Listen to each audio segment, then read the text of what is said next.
kemajuan industri nasional terus didorong sebagai motor pertumbuhan ekonomi.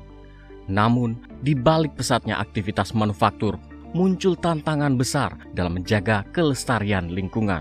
Kawasan industri Megalopolis Manunggal atau MM 2100 di Bekasi, Jawa Barat menjadi salah satu sorotan. Sebagai salah satu kawasan industri terintegrasi, terbesar, dan tertua di Indonesia, kawasan industri MM 2100 memiliki risiko tinggi terhadap pencemaran lingkungan, baik dari emisi udara, limbah B3, maupun pembuangan air industri. Komisi 12 DPR RI mengingatkan agar pengawasan diperketat guna melindungi masyarakat sekitar. Kawasan industri MM 2100 menampung hampir 300 perusahaan dari berbagai sektor manufaktur. Tingginya aktivitas produksi membuat potensi pencemaran lingkungan menjadi perhatian serius. Selain itu, terdapat ratusan cerobong emisi yang beroperasi di kawasan ini tanpa pengawasan ketat. Emisi berpotensi mencemari udara dan berdampak pada kesehatan masyarakat. Saat ini semua sudah baik, sudah bagus. Ya, memang kalau dalam catatan dari Direktur Gakum Lingkungan Hidup tadi disampaikan ada beberapa catatan, tapi bukan berarti itu menjadi satu presiden yang tidak baik kepada MM 2100 ini, ya kan? Memang terus harus dievaluasi. Karena begini kan selalu ada tumbuh perusahaan-perusahaan yang baru bergabung, ya kan, di kawasan industri tersebut, ya kan, saling tumbuh dan berganti. Nah, hal itu mungkin ada yang memang belum mengikuti seluruhnya sesuai dengan proper yang diharapkan oleh lingkungan hidup. Nah, maka tadi saya sampaikan kepada manajemen MM 2100 kawasan industri ini agar manajemen harus benar-benar tegas kepada perusahaan-perusahaan yang berada di kawasan industri tersebut agar tetap menjaga lingkungannya, terutama mengenai limbahnya, pembuangan airnya. Karena ini menyangkut tadi ada 3 pembuangan yang mengalir ke sungai.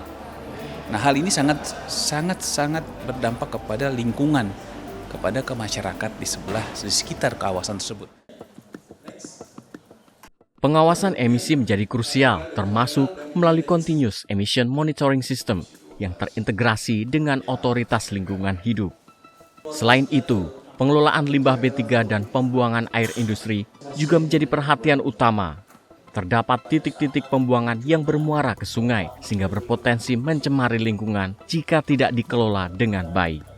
Berdasarkan temuan Kementerian Lingkungan Hidup, masih terdapat sejumlah catatan dalam pengelolaan limbah di kawasan ini. Kondisi tersebut bahkan pernah dikeluhkan masyarakat karena berdampak pada perubahan kualitas air sungai.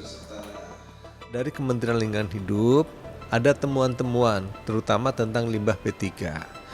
Di dalam kawasan sini ada 3 sungai yang dilewati, ya melewati 3 sungai. Kemudian ada pencemaran udara, terutama dari IPAL komunal, ya tentunya. Yang paling membahayakan adalah industri limbah dari B3-nya. Karena amanat Bapak Presiden Prabowo jelas bahwa industri harus maju. Tapi investasi yang selamanya adalah menjaga alam ini dengan sebaik-baiknya. Karena itu amanat dari Bapak Presiden Prabowo agar industri sini menjadi industri hijau. Komisi 12 DPR RI menegaskan kemajuan industri tidak boleh mengorbankan kelestarian lingkungan. Pembangunan harus berjalan seimbang dengan prinsip keberlanjutan. Kolaborasi antara pemerintah, pengelola kawasan, dan pelaku industri menjadi kunci untuk memastikan seluruh standar lingkungan dipatuhi.